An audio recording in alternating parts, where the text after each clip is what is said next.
And so without further ado, let me introduce Erin again. And Erin, are you safely tucked away in San Francisco? Yes, still safe here, fortunately. Very good. So do you want to take us through some of the latest insights you're seeing in the research you've been undertaking now for a month or more in terms of how US travelers are thinking about the immediate crisis of coronavirus? Yes, it's actually been 6 weeks. I can't believe it. Feels like a lifetime. But yes, happy to provide an update from our ongoing weekly survey. The data and findings are our independent research, which is provided to give you sound information on how travelers are thinking and feeling.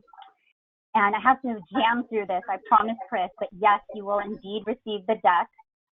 And a complimentary report of findings can also be found on our site and, of course, the Miles website as well. So let's jump right in.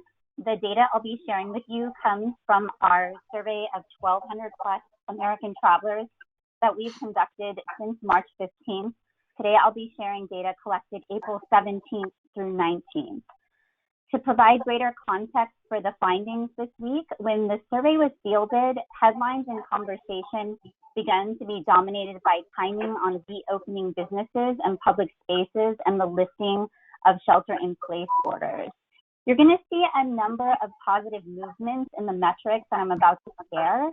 However, I implore you to keep in mind that the overall picture, these are nowhere near the levels we want them to be. I really feel like this is an epic or a saga we're in, not a nursery rhyme. Oops, sorry, let me go back here. All right, so here's a time series for both of the personal safety concern metrics around contracting the virus that we track. They remain at a highly elevated level, although we are now seeing small declines.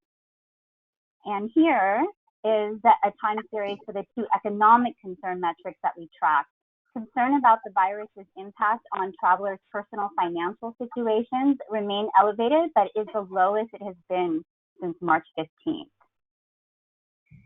And in a major shift this week, far fewer travelers feel the coronavirus situation will get worse in the next month. It appears that so far, pessimism around this peaked the week of April 3rd and has improved since. And in looking at how Americans perceive the safety of several travel-related activities, this chart is showing you the percent of American travelers that rate each of these as unsafe. You're going to see an orange bar come in here to show you that the perceived safety of various travel activities has notably improved this week. As of April 19th, 3/4 of American travelers have had their trips impacted by the coronavirus pandemic. Over the last 6 weeks, the proportion of affected travelers has steadily increased. Now, 70% of American travelers have had to cancel trips due to the pandemic. In fact, the proportion of American travelers canceling trips due to the coronavirus has grown from 55% in mid-March to 70.3% this week. And most trip cancellations remain in the near term, but we do continue to see cancellations of trips that would have taken place in June and July. While nearly 8 in 10 American travelers say they are done traveling until they feel the coronavirus situation has blown over, the sentiment has decreased for the first time in 6 weeks. To examine safety perceptions more comprehensively, we took a measurement of the impact a coronavirus vaccine may have on the openness to travel. In total, 36.5% of American travelers agree to some degree with the notion that they won't be traveling until a COVID-19 vaccine is developed. A similar proportion, however, currently rejects this idea. But Americans continue to miss travel. 70.2% agree they can't wait to get out and travel again. And this yearning for travel has changed little in the last month. Look at how travel fits in as a leisure priority after the shelter in place is lifted. We posed a question that asked survey respondents to select the top 5 activities they were going to do when shelter in place restrictions were lifted. And Americans seemingly will first prioritize their time with friends, particularly out at restaurants, then their personal grooming and shopping. 1 in 5 American travelers said one of the first things they are going to do when shelter-in-place restrictions are lifted is go on a trip. When asked in an open-ended format what trip activities they most want to do on that very first trip post-pandemic, Americans appear particularly interested in relaxing rather than stimulation. You see here that beach really tops the list of responses to that question. Overall interest levels in taking leisure trips rebounded slightly this week. Similarly, travelers' interest in learning about new travel experiences and destinations grew slightly this week. In terms of timing, while the scheduling of leisure trips in April and May has dropped sharply, there are increases on the horizon for trips in the summer and fall months.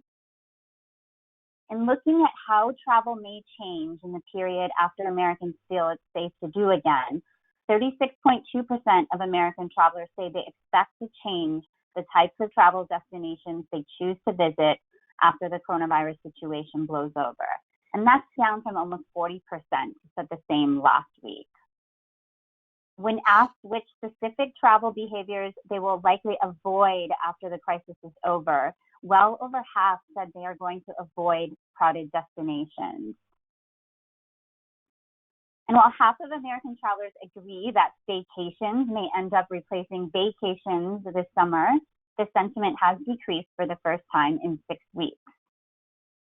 Looking more closely at how Americans define staycation, half say they consider it to be staying mostly at home. Meanwhile, 1 in 5 define staycation as spending time devoted to enjoying the broader region in which they live, and another 16.7% consider it to be spending time devoted to enjoying my community. And we're calling that segment the active staycationer because those are the ones that you can market to and get them to go out and do things more readily. And for that active staycationer group, the top staycation activities they will most likely engage in when they staycation this summer are going to be day trips to area attractions and road trips. Car travel looks to displace some air travel this year, with 40.1% of American travelers saying they may avoid airlines and instead travel by car. This decreased from 45.4% last week. And while sentiment about replacing air travel with road travel has decreased slightly, agreement about taking more regional trips because of the coronavirus has increased. This week, 50.8% said they'll probably take more regional trips while avoiding long-haul trips, again, up from the previous week. And in our focus group like conversations with travelers lately, it has become apparent that they will look for signs from government and other official authorities that it is safe to travel again. So this week we asked about opinions on mandatory health screenings at airports. First, we asked how travelers generally feel about this topic and found that over 3/4 feel positively. Then we asked if these screening measures would impact their confidence in traveling to a destination, and again, a majority said they would feel more confident about visiting a destination whose airport had mandatory health screenings.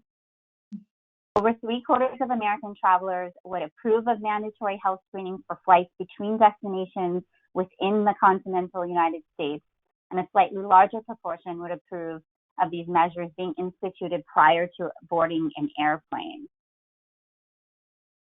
So while many of the traveler sentiment metrics we are tracking have improved this week, now still is not the time to travel. 2/3 currently of the Americans we surveyed do not want travelers coming to their community right now. And then very quickly, I'm going to share with you the latest from our travel marketing potential influence calculation. This is an index we have built based on these 4 data points that we are tracking in this rather exceptional environment to look for travel readiness in various segments.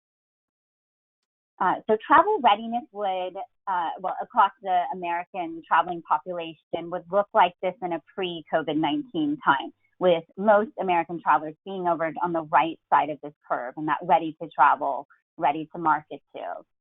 today it looks like this, with most continuing to be not ready to travel on the left side of this curve. While we have seen some movement over to the right, it's still, again, mainly over on the left. We track a number of different traveler segments in this index to look at their readiness to travel. I'm going to just take you through a few now. You can always reach out for information on others. But generation, millennials index the highest on travel readiness, but boomers have caught up this week, mainly because of their lessened concern about personal finances and their optimism that the situation will be resolved soon. Men continue to index higher than women for travel readiness, and this week far more so, primarily because men have lesser concerns and more optimism. Women are more likely to say they're going to change the type of travel destinations they choose to visit post-coronavirus. And then by region, travelers in the Midwest and in the South index the highest for travel readiness right now. And although, again, remember that most are not ready to travel, but they are indexing higher relative to others. But good news from travelers out in the West this week, they did have a little bounce back in their indexing. So yes, very some positive signs, positive movements. They're going the direction we want them to, and I believe the story will have a happy ending, but please be cautious. We release these findings every Monday at 8 a.m. Eastern, and you can sign up on our website to receive them. And that's our update. Thank you. Thanks so much, Erin. And I know you've got custom and subscription research options for those people who want a deeper dive into this research. Yes, and always our team is always happy to answer any questions that come up too.